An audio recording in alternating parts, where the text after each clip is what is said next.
दोस्तों, तो power star Pawan Singh का एक और सुपरहिट सॉन्ग आने वाला है जिसका पोस्टर आउट कर दिया गया है, जिसके बोल होने वाले हैं लामी लामी केस। इस गाने में पवन सिंह के साथ श्वेता महारा भी दिखाई देने वाली हैं।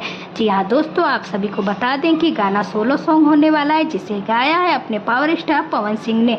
गाने के बोल लिखे हैं बीजे चौहान ने और संगीत होने वाला है अजय सिंह का। यह गाना हमार भोजपुरी के यूट्यूब चैनल पर रिलीज किया जाएगा।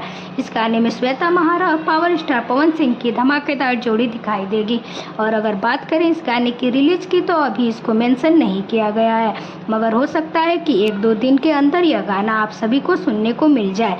अगर आप भी हैं पावर स्टार पवन सिंह के फैन, तो इस वीडियो को लाइक करें और साथ ही साथ चैनल को भी जरूर सब्सक्राइब करें। Thank you.